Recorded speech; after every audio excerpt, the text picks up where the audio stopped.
ज्ञानयज्ञसूत्रमिन्दुशेखरं कृपाकरं नारदादियोगिवृन्दवन्दितं दिगम्बरं काशिकापुराधिनाथ कालभैरवं भजे।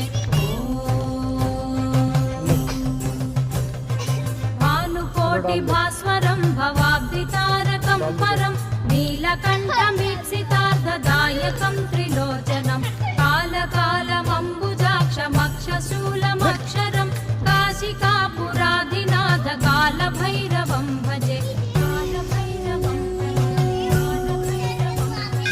शूलटङ्कपाशदण्डपाणिमादिकारणं श्यामकायवादिदेवमक्षरं निरामयं भीमविक्रमं प्रभुं विचित्रताण्डवप्रियं काशिकापुराधिनाथ कालभैरवं भजे।